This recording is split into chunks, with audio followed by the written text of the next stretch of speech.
can't put the security of families at risk by taking away their health insurance, or unraveling the new rules on Wall Street, or refighting past battles on immigration when we've got to fix a broken system. And if a bill comes to my desk that tries to do any of these things, I will veto it. It will have earned my veto. As expected, most of what America heard Tuesday night from a presidential State of the Union speech was plenty of partisanship. But this one from Barack Obama might have taken the idea to a new height, or low, depending on your perspective, as the president came armed more with a political baseball bat than a wreath and laurel of cooperation. From the left side in, then, let's welcome to MidPoint former Obama campaigner, Democratic strategist, radio talker, calls himself a recovering Obamaholic. Franco Ripple joins us on the show. Franco, thanks for being here. Ed, thanks for having me. All right, let's be honest now. As a recovering Obamaholic, then let me ask you, did the president not basically show nothing but arrogance and the unwillingness to get together with his Republican counterparts by spitting out veto after veto threat and not showing any stretch whatsoever that he was willing to work together?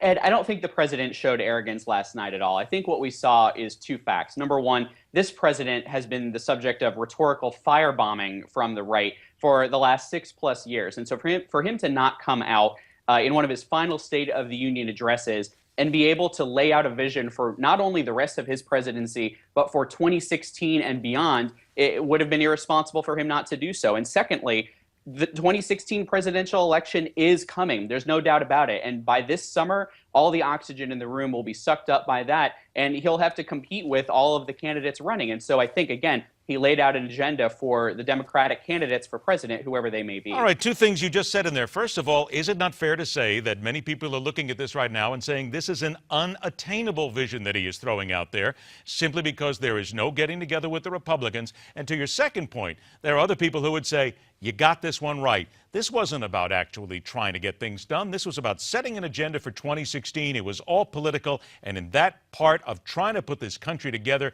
the president failed miserably. Go. Ed, since the very beginning, the Republican Party has shown that they're not willing to work with this president on very many things. And so I think last night, the president laid out things that they are going to be willing to work together on. One, with the Trans-Pacific Partnership, a new trade agreement that just this morning, Paul Ryan, the chair of House Ways and Means Committee, said that he's looking forward to working with the president on.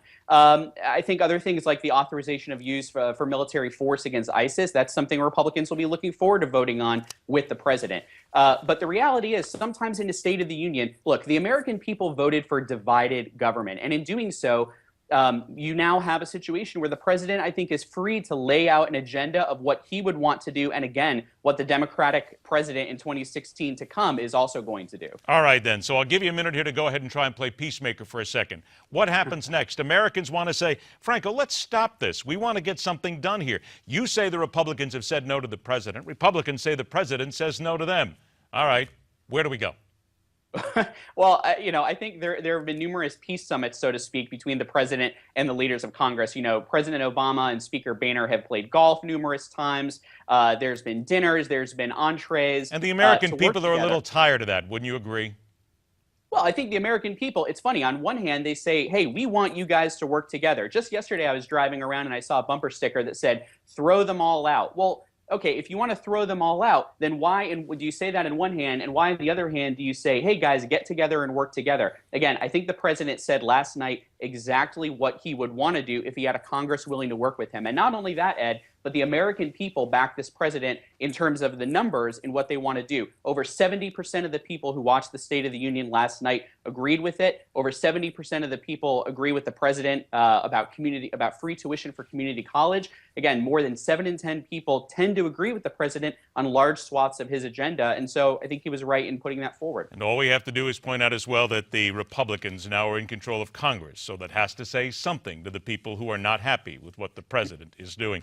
We are all out of time, unfortunately. Franco, great having you on the show. Thanks so much. We'll do it again soon. Thanks, Ed. All right. They are our leaders. They are the people we have given our faith and trust to in order to lead us. And it's our job to take some of the more interesting comments from our politicians after the State of the Union, put them all together in one shot, and then see if they make any sense at all. That's a special edition of News Call, other side of the break, right here on MidPoint.